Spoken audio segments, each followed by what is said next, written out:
Hallo meine Lieben, ich wünsche euch frohe Ostern und begrüße euch zu einem neuen Video-Tutorial mit mir. Und zwar machen wir heute, wenn alles gut geht, hier so eine Buttonhole-Bindung. Buttonhole deshalb oder Knopfloch, weil das hier im Prinzip das Knopfloch ist. Das kann man auch hier in Graupappe einbinden. So einen ähnlichen Umschlag haben wir ja vor 2 Videos sozusagen gemacht. Den könnt ihr euch dann nochmal angucken. Der hier wird so ähnlich gemacht. Man kann das aber auch, so wie ich das hier gemacht habe, einfach aus Designpapier machen. Und das möchte ich euch heute zeigen, weil es hat ja jetzt nicht jeder Graupappe und Buchlein und Leim und hin und her zur Hand. Und ich möchte euch gerne diese Methode mal zeigen. Hier habe ich das mit Aquarellpapier gemacht, weil das halt auch noch ein bisschen dicker ist. Dann habe ich mir in den Finger gestochen und hier den weißen Umschlag voll geblutet. Das musste ich dann retten mit ein bisschen Designpapier, was ich dann noch da drüber geklebt habe. Ja, wie das geht, das möchte ich euch zeigen. Ich hoffe, das haut alles so hin, wie ich mir das vorstelle, weil es ist nicht so ganz trivial, das Nähen zu zeigen. Also wir müssen uns erstmal Signaturen machen. Ich habe hier schon mal welche vorbereitet. Die haben die folgenden Maße. Wir brauchen 4 Blätter, die habe ich mir schon mal zurechtgeschnitten. Die haben ein Maß in der Höhe von 14,5 mal 21. Also im Prinzip aus einem DIN A4 Blatt bekommt man 2 solche ja, Teilpapiere. Die werden in der Mitte gefalzt.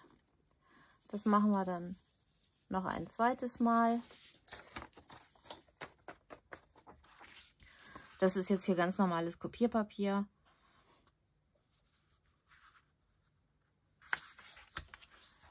Dann kann man da auch noch mal mit dem Falzbein drüber gehen.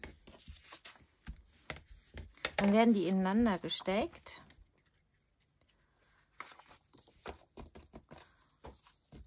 Und bekommen auch noch hier so einen schwarzen Umschlag. Der hat dasselbe Maß. Der hat auch die Länge von 21 und die Höhe von 14,5.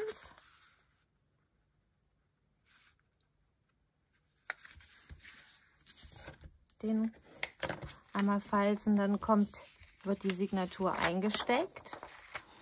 Und jetzt ist es ja so, dass hier so ein kleiner weißer Rand noch zu sehen ist.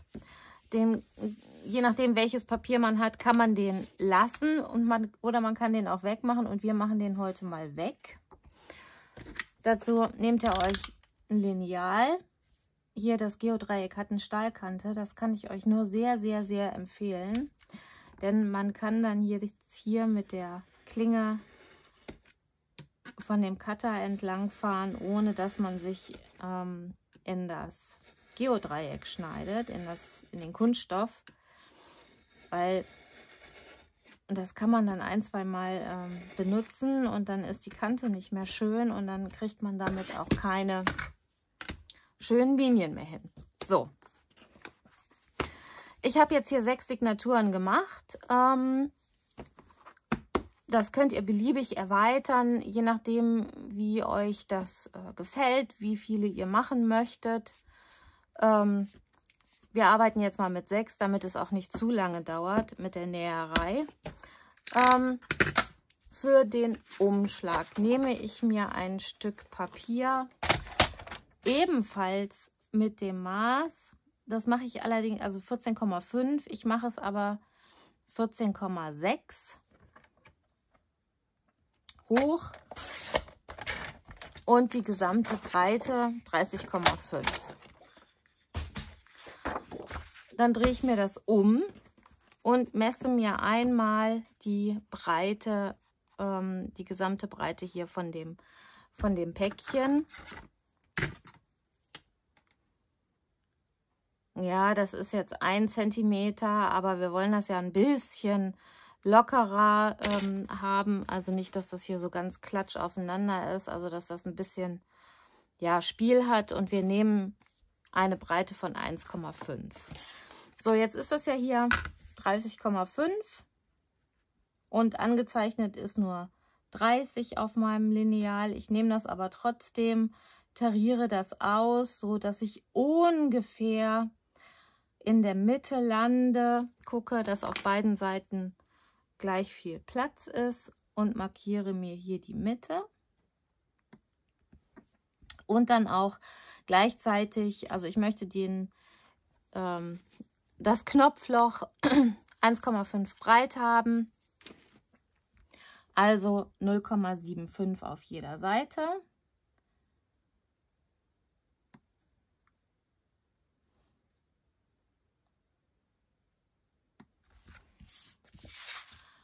Dann ziehe ich mir jetzt hier einmal die Linien.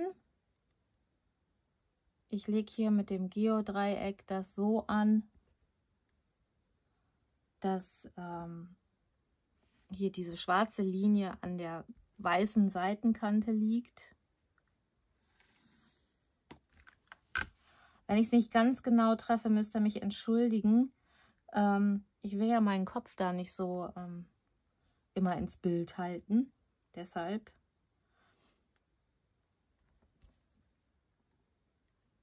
Und manchmal sieht man das dann nicht so gut. So, jetzt habe ich ja hier, die Breite ist 14,6 und die Hälfte davon ist 7,3. Das ist hier die 0. Und ich möchte, dass das Knopfloch eine Größe von 6 cm hat, also auf jeder Seite 3 cm abtragen.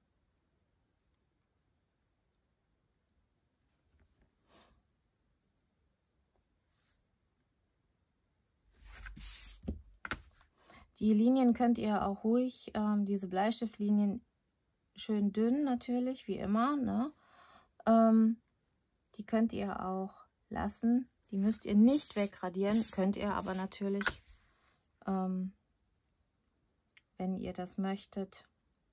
Ich habe die jetzt auch bei dem hier, habe ich die jetzt drin gelassen. Also die sieht man im Prinzip eigentlich hinterher nicht mehr.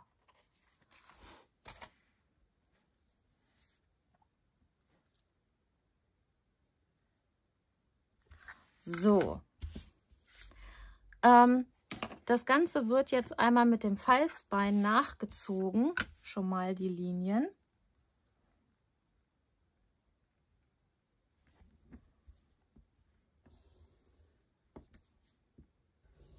Weil das wird ja nachher der Umschlag.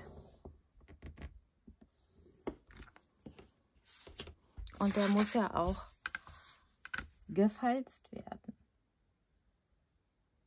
Ich könnte das jetzt auch auf dem Falzbrett machen, aber bis ich das ausgerichtet habe, mache ich das hier schnell mit dem Falzbein. Und diese Linien werden auch gefalzt, diese kleinen.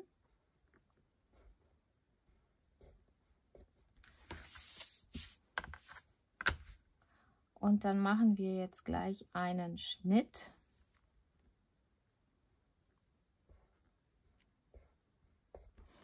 Und zwar schneiden wir das Ganze jetzt diagonal auf.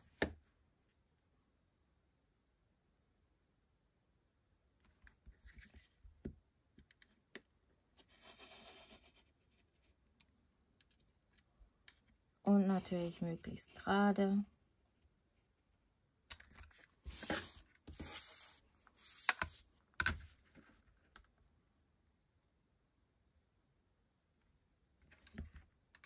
Und einmal von der anderen Seite. So, dann werden wir jetzt hier dies nach innen klappen. Das ist dann sozusagen auch eine kleine Verstärkung. Die kleben wir dann auch fest.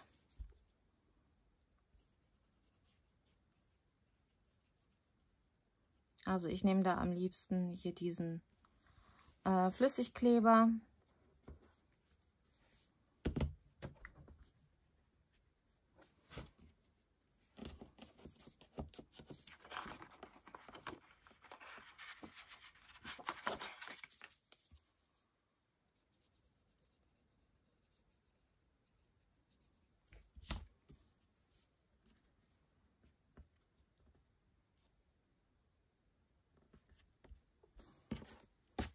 Und hier diese kleinen Seiten auch. Und weil wir das ja eben schon so ein bisschen vorgefalzt haben, sollte das jetzt ein bisschen leichter gehen. Kann man da auch noch mal mit dem Falzbein lang fahren, sodass der Ausschnitt schön ausgearbeitet ist. Auch der wird natürlich festgeklebt.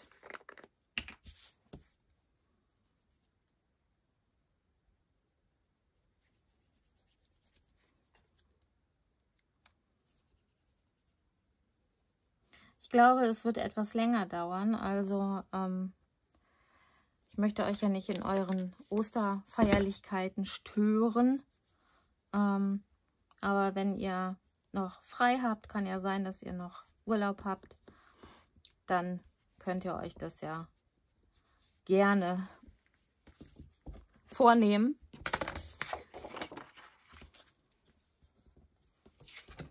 Auf der anderen Seite auch.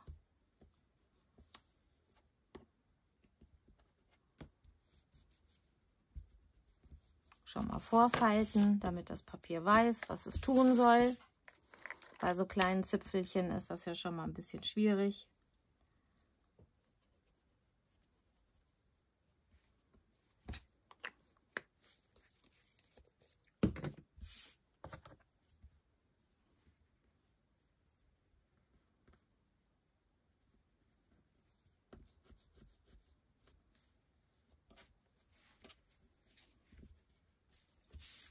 So, jetzt können wir das einmal komplett falten.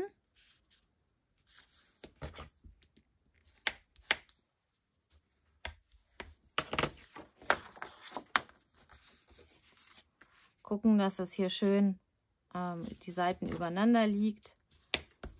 Wenn man das von Hand falzt, dann kann das schon mal sein, dass man das nicht ganz genau trifft, so wie hier. Aber das macht nichts, das fällt nachher nicht mehr auf.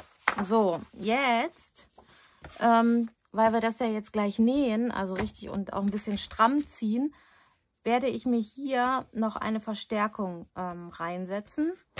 Also ich weiß ja, dass das 1,5 cm ist. Durch die Falze ziehe ich jetzt was ab, also 1,45. Ich habe hier noch so ein Streifen oder so ein Reststück weißer, das nennt sich Siebdruckkarton. Da schneide ich mir jetzt mal einen Streifen runter, 1,4, bisschen mehr als 1,4.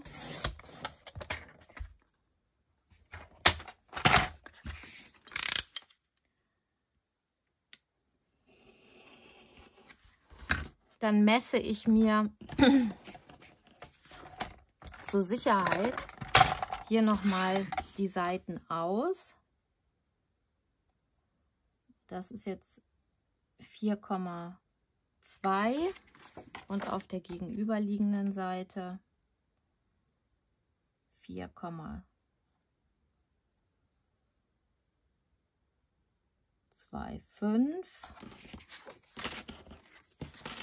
und schneide mir das ab. Also einmal 4,2. Da könnt ihr auch, das ist jetzt ein 1 mm starker Siebdruck. Da könnt ihr aber auch natürlich ein dickes Papier nehmen, das vielleicht einmal doppelt legen und dann habt ihr euch da auch eine Verstärkung gebaut.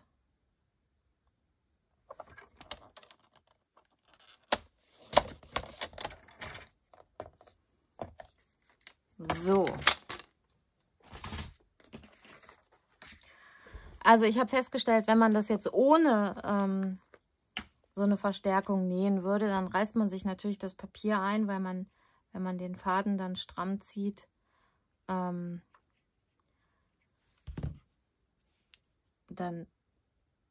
reißt natürlich das Papier ein, ist ja klar. Und deshalb habe ich mir überlegt, hier so eine Verstärkung reinzusetzen.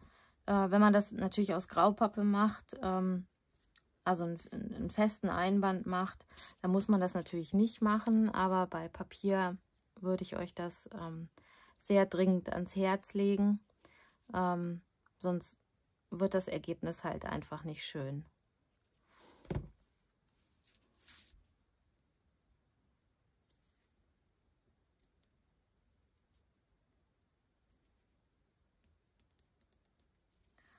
So.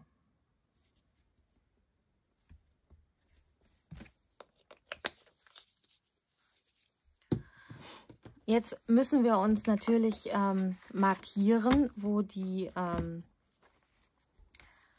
also hier wird ja dann nachher drumherum genäht und wir müssen jetzt noch die Signaturen markieren. Dafür nehme ich mir hier einen Bleistift und fahre einmal hier an der Seite das schwarze Papier, das ist ganz gut. Da sieht man es nämlich. Dann kann man das nochmal so aufstippen. Habe ich jetzt auch alle hier oben. Und natürlich auf der anderen Seite genauso. Hier drehe ich mir das mal besser um.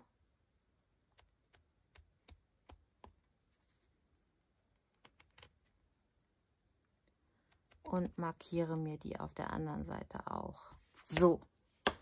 Dann müssen die noch gelocht werden.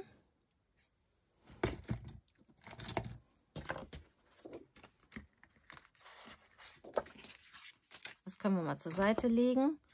So, dann nehme ich mir hier die erste, falte mir die auf und ich weiß nicht, ob ihr das sehen könnt. Hier ist eine Markierung und hier ist eine Bleistiftmarkierung. Sie ist ein bisschen, ja, zart, aber wenn ihr das dann selber vor Augen habt, dann seht ihr das ganz gut. Also ich mache mir jetzt hier einmal ein Löchlein, auf der anderen Seite auch. Dann drehe ich mir das um und mache das nochmal von der Seite ein bisschen robuster, sage ich jetzt mal. Lege mir das zur Seite und nehme mir das nächste. Auch hier auf die Bleistiftmarkierung ein Piekser, also alle.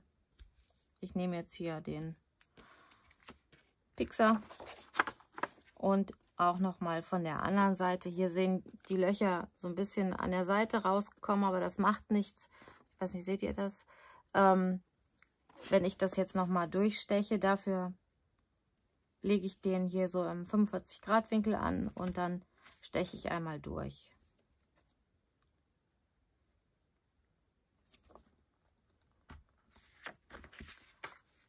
Und lege mir das dann wieder auf einen Haufen. Das wird jetzt bei allen so gemacht. Wenn ihr das euch nicht ansehen möchtet, spult dann vor bis zum nächsten Schritt.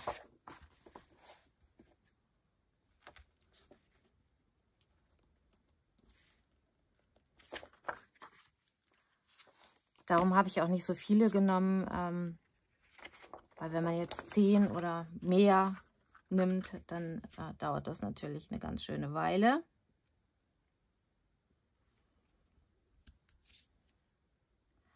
Aber wenn ihr das zu Hause macht, lasst euch da gerne Zeit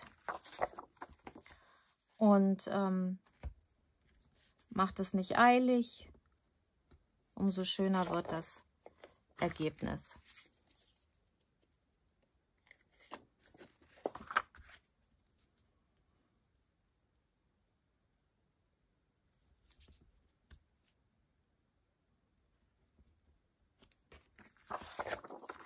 Wie gesagt, auch immer noch mal von der anderen Seite. Hier diesen Piekser 45 Grad ansetzen in diesen Knick und das hier auch ein bisschen schräg halten und dann die Löcher durchstechen.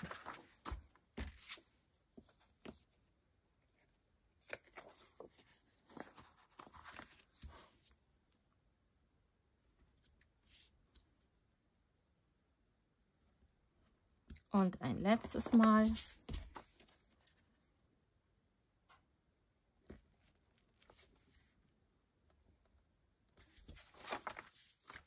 So, und jetzt können wir auch schon, seht, jetzt ist es hier so ziemlich in einer Reihe, die Löcher. Und jetzt können wir nähen. So, ich nehme mal ein helles Garn, damit ihr das auch, passt das? Ja. Damit ihr auch sehen könnt, was ich mache. Also ich glaube, dass wenn ich das jetzt mit dem schwarzen Garn nähen würde, dann könntet ihr das mit Sicherheit nicht gut sehen. Ich hoffe, ich kriege das jetzt gut hin. Das ist jetzt so ziemlich meine größte Angst, dass das nicht hinhaut. So, wir nehmen uns einen Faden. Ich habe jetzt hier, das ist so ein Baumwollband. Ich habe da jetzt keinen gewachsenen Faden genommen. Das ist nicht nötig, meine ich. So, ihr legt euch die jetzt hier hin und dreht die jetzt einmal um und nehmt jetzt die erste Signatur zur Hand und stecht von innen ein. Stecht von innen ein, zieht das Fädchen so, dass ihr hier noch ein Stückchen stehen habt, dass man hier gleich noch einen Knoten machen kann.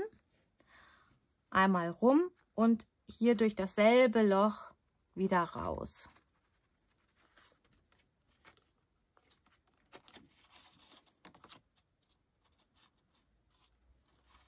Also es wird jede Seite genäht. Wir nähen jetzt die Oberseite und anschließend dann die Unterseite.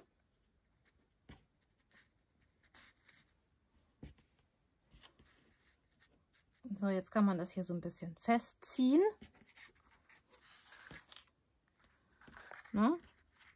Schön fest. Und dann stecken wir hier dieses Fädchen, das Fadenende, nochmal dran ziehen, das Fadenende hier durch und machen hier einen Knoten. So, das war die erste.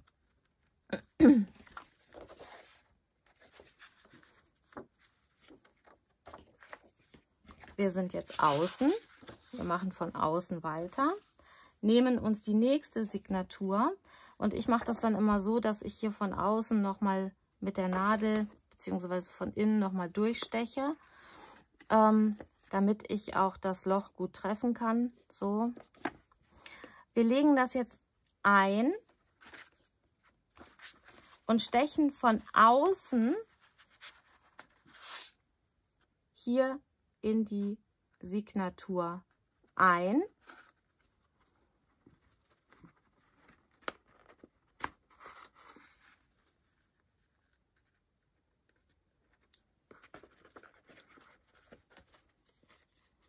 So, und dann entsteht hier so ein kleiner Pinöpsel, den brauchen wir gleich noch. Ziehen das hier einmal rum. Dann drehe ich mir das hier um. Also wir ziehen das hier einmal um. Und gehen hier durch diesen Faden, der da entstanden ist, der so quasi die Weiterleitung von der einen zu der anderen ist, und versuchen da von unten durchzukommen und ziehen dann das Ganze fest. Und darum habe ich mir hier auch diese Verstärkung eingebaut, weil wenn ich jetzt hier so an dem Papier reißen würde, ne, um das stramm zu ziehen, dann würde mir hier das Papier oder hier einreißen. Deshalb ist das ganz gut, wenn man nur mit Papier arbeitet, mit einem Designpapier, sich so eine Verstärkung einzubauen. Schön stramm ziehen und die nächste nehmen. Auch hier nochmal, bevor wir das einsetzen, von außen in das Loch fahren, wieder aufklappen.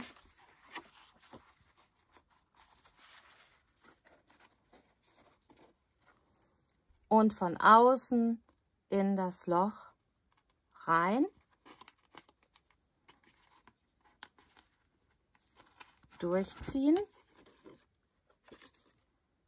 Außen rum. Dann drehe ich mir das einmal um. Außen rum und hier wieder in diese Verbindung einmal durchziehen und stramm ziehen.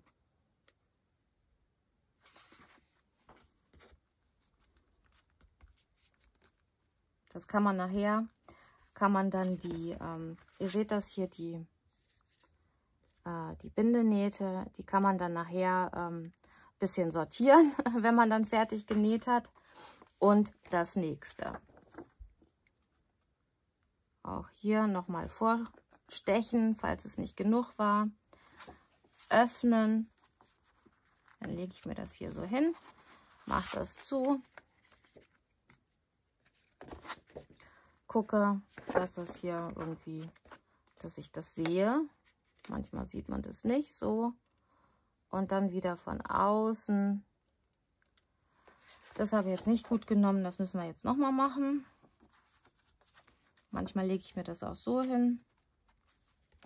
Dann komme ich von hier und steche hier in die Signatur. Ziehe das hier wieder drumrum.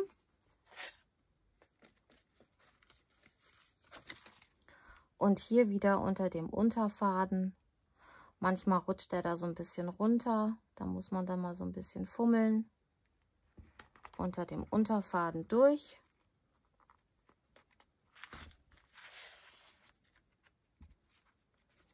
Und festziehen. Das geht natürlich ganz gut, weil das hier auch alles gleich hoch ist.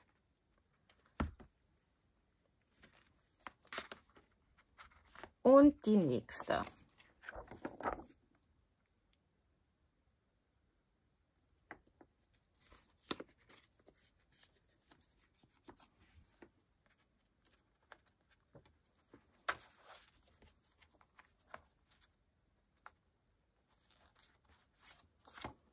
Von außen nach innen in die Signatur. Einmal rum. Dann nehme ich mir das so und dann hier diesen kleinen Unterfaden.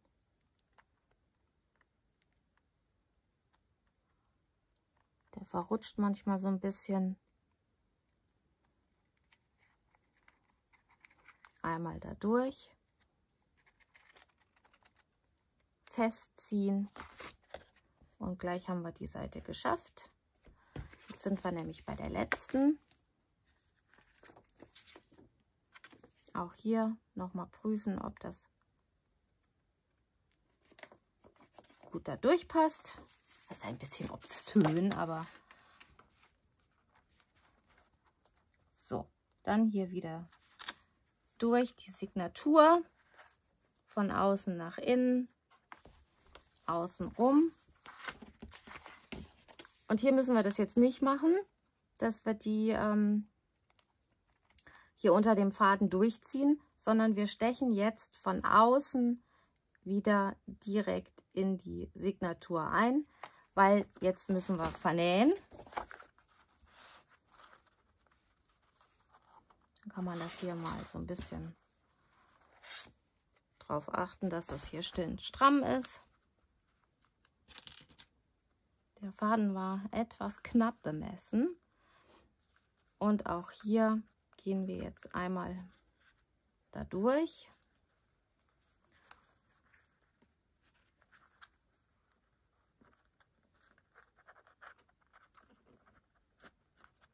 Mal ein bisschen stramm ziehen.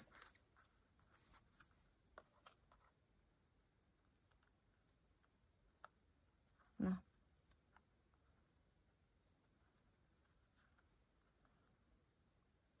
Jetzt habe ich schon so stramm gezogen, dass ich jetzt gar nicht mehr so... Genau. Und hier wird jetzt das Fadenende durchgesteckt und dann auch verknotet. So, damit ist die erste Seite gebunden. Das gleiche machen wir jetzt auch auf der anderen Seite. Also wir machen im Prinzip genau das gleiche, was wir jetzt auch gemacht haben. Die gleichen Arbeitsschritte. Das können wir jetzt nochmal zusammen machen. Ich finde das super.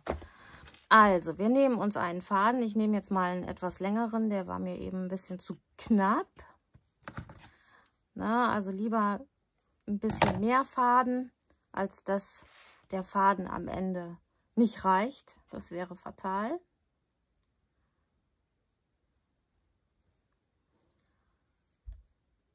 Habt ihr da auch so Probleme? Manchmal klappt das super mit dem Einfädeln und manchmal gar nicht. So, dann fangen wir jetzt hier auf der Seite an. Wir stechen von innen nach außen. Lassen uns ein Stück Faden stehen, das halte ich hier mal fest.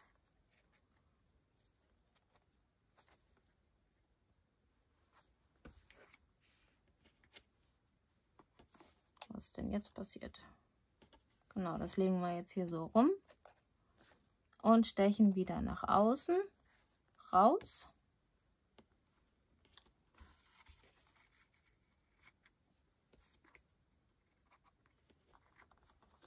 Und verknoten. Na, also dann hier wieder das Fädchen drunter her. Hier durch. Mal gucken, dass es alles stramm ist. Und verknoten. Dann kann man hier die Enden, die kann man sich dann hier so ein bisschen einkürzen. So, und weiter geht's. So, jetzt stechen wir wieder, wie eben. Wir sind ja jetzt wieder von außen und stechen jetzt von außen in das nächste Loch der Signatur. Mal gucken, ob ich das jetzt treffe, wahrscheinlich nicht. Also dann machen wir uns das hier so ein bisschen auf. Hier waren wir gerade. Hier müssen wir jetzt rein. Dann steche ich mir das noch mal ein bisschen vor. Dann sieht man es besser. Und hier gehe ich jetzt in das Loch, wenn ich es denn treffe.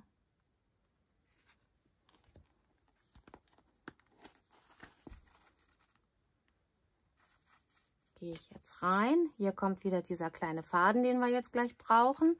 Gehen hier rum. Und gehen jetzt hier wieder unter diesem Fädchen durch. Und kriegen hier das zweite.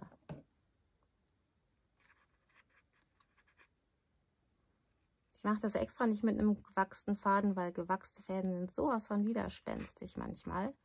Und hier wieder schön festziehen. Und deshalb ist es gut, dass wir hier diese Verstärkung haben. So, das war das zweite. Dann kommt jetzt das dritte. Auch hier nochmal durchstechen. Dann sieht man es auch auf der anderen Seite besser. Und von außen in die Signatur stechen.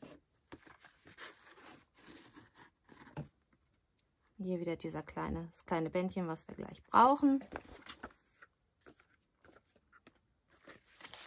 Von außen rumgehen, das kleine Bändchen suchen, durchziehen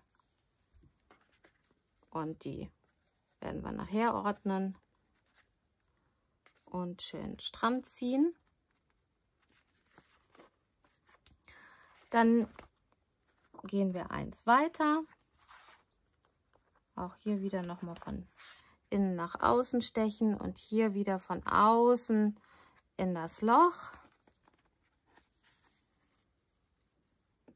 Da entsteht wieder das kleine Bändchen. Einmal rum. Und hier wieder unten durch. Also diese Seite, die zweite Seite ist natürlich etwas einfacher, weil es nicht mehr ganz so wabbelig und schwabbelig ist wie die erste.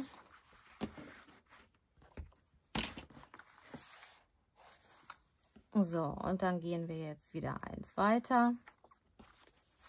Auch hier wieder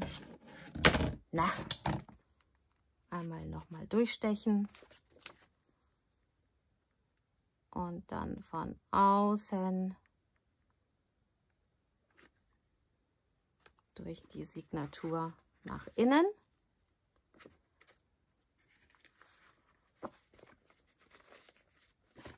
Und wieder den Faden unter diesem kleinen Bändchen durchziehen.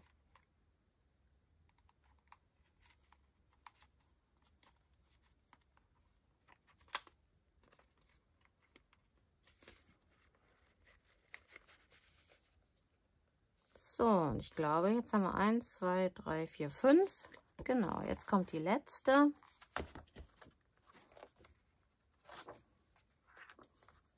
Auch hier nochmal vorgeben. Stimmt das auch? Hier eine vergessen? Nein, das ist tatsächlich die letzte. Und hier wieder von außen nach innen.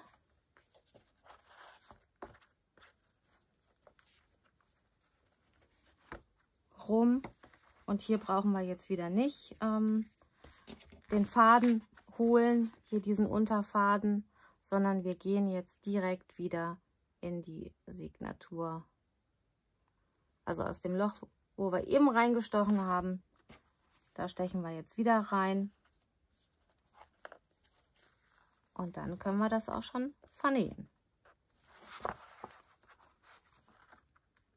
Nochmal schön stramm ziehen. Und dann mit der Nadel hier einmal unter dem Faden durch. Und dann hier einmal wieder zurück und festziehen. Dann kann man das hier abschneiden. Und damit ist das dann fertig genäht. So, jetzt kann man das hier noch so ein bisschen in Form bringen. Deshalb, das ist halt das Schöne dadurch, dass es verstärkt ist. Wie gesagt, reißt es nicht ein. Und ja, das war's. Fast. Wir machen jetzt noch einen Umschlag. Den Umschlag machen wir jetzt noch ein bisschen. Wo ist denn jetzt hier mein Piekser? Da.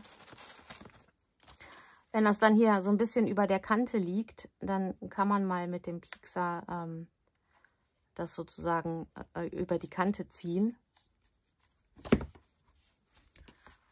Und dann hat man die alle vorne. Ich finde, das ist eine schöne Sache und das ist so schnell gemacht. So, jetzt machen wir uns hier noch so Umschläge und dafür lege ich mir das jetzt hier hin und fahre hier jetzt einfach mit dem Falzbein lang. Auf der anderen Seite mache ich das ganz genauso. Lege mir das hier so hin und fahre hier mit dem Falzbein lang. Klappe mir das hier um. So, auf der anderen Seite genauso.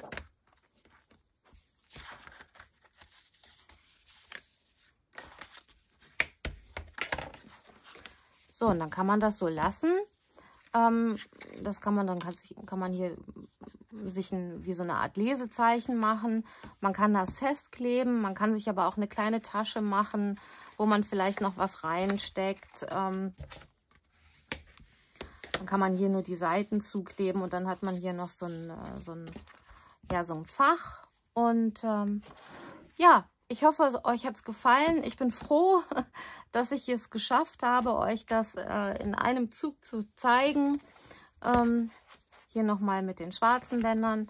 Den grauen finde ich aber auch sehr schön. Und ja, wenn es euch gefallen hat, würde ich mich über einen Daumen nach oben freuen. Gerne auch Kommentare, da freue ich mich immer besonders. Die lese ich sehr gerne.